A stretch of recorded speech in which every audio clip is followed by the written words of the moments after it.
Hello, Falcons. I am returning with chapters 3 and 4 of A Boy Called Bat. This book was written by Alana K. Arnold and illustrated by Charles Santoso and published by the Walden Pond Press. This story started out with introducing two of the characters, Bat, whose name is Bixby Alexander Tam, and for a couple of reasons, his nickname has become Bat, and his sister Janie. And we have learned that Bat's mom drops Bat off on Tuesdays and Thursdays, and his sister Janie takes care of him while she goes back to work, and Mom is a veterinarian. And that Bat is very excited about that because that's what he wants to be one day when he grows up. We also learned a little something about Bat's bedroom, which he considers to be one of his favorite places in the world. And he doesn't like anybody messing things with in his room. So he has 3 baskets, one for his books, one for his laundry, and one for his miscellaneous stuff. And if we recall, miscellaneous is one of his favorite words. So let's go on with chapter 3, No Vanilla Yogurt. Mom was supposed to be home by 5 o'clock. But 5 o'clock came, and Mom did not arrive. By 5:15, Bat wanted to call the police. "That's what you're supposed to do in case of an emergency," he said to Janie. She was watching TV. "This isn't an emergency, Bat." "How do you know?" "It might be an emergency." "You don't know for sure that this isn't an emergency." "Bat, call Mom's phone if you're so worried." Bat didn't want to call Mom's phone. What if she was driving? And she answered when he called, and then she crashed the car. "I don't want to cause an emergency," he said. "If you had any friends to play with," Janie said, "you could hang out with them on Tuesdays and Thursdays instead of being a pain in my neck." Bat thought this was unfair and also mean considering that he was so worried. But before he could say anything, he heard Mom's car turn into the driveway.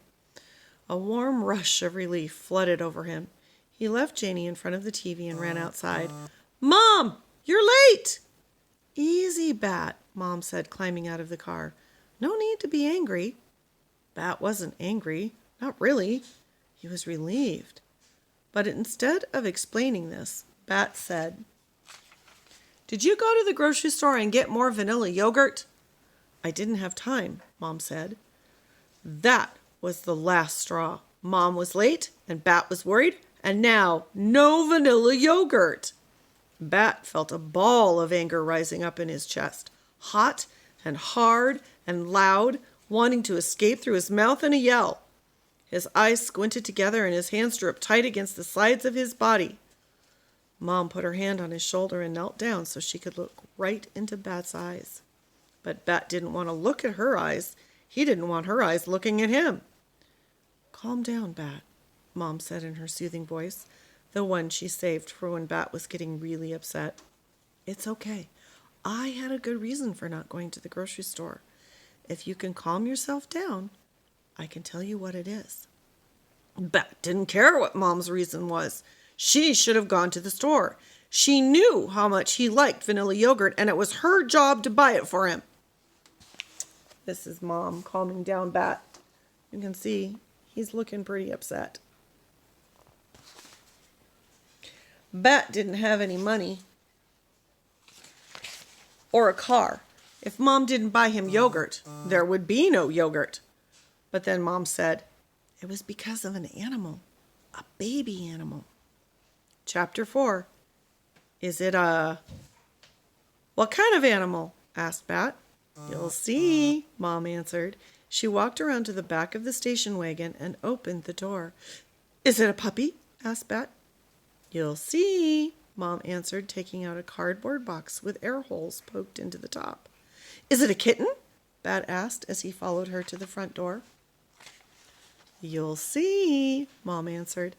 "Is it a duckling?" Bat asked as he bounced up and down, hands flapping excitedly. "You'll see," Mom answered. "Open the door for me, okay?" Bat pushed open the front door. "Is it a hoglet?" Mom laughed. "Where would I get a baby hedgehog?" "I don't know," Bat said. Then he had an awful thought. "Is it a baby human?" Mom walked into the living room. Janie, still watching the TV, called out, "Hey, you're late." "I know," Mom said to Janie. And then she said to Bat, "Bat, honey, I wouldn't put a baby human in a cardboard box. And anyway, would a baby human be so bad?" "Yes," Bat said firmly. "Well, it's not a baby human," said Mom. Now Janie was interested. She got up to have a closer look. "What's in the box?" she asked. "Mom brought home a baby animal," Bat yelled in a rush, trying to be the one to tell Janie, and that way she'd know that he'd known about it first. "Geez, Bat, don't scream in my face. 12 inches, remember?" Bat was supposed to stay at least 12 inches away from Janie when he talked to her. She didn't like it when he got too close. There were lots of rules when it came to Janie. "How did you do on the math test?" Mom asked Janie. "Did the chart we made help?" Bat bounced up and down on the balls of his feet, pulling the collar of his shirt to his mouth and sucking on the fabric. They were going to talk about a math test? Now? "Mom!" he groaned. Okay, she said. "We can talk about math later. Come on, let's go into the kitchen. There is someone I want you to meet." And that is the end of chapter 4. And I'll pick it up again with chapters 5 and 6 at another time. Until then, boys and girls,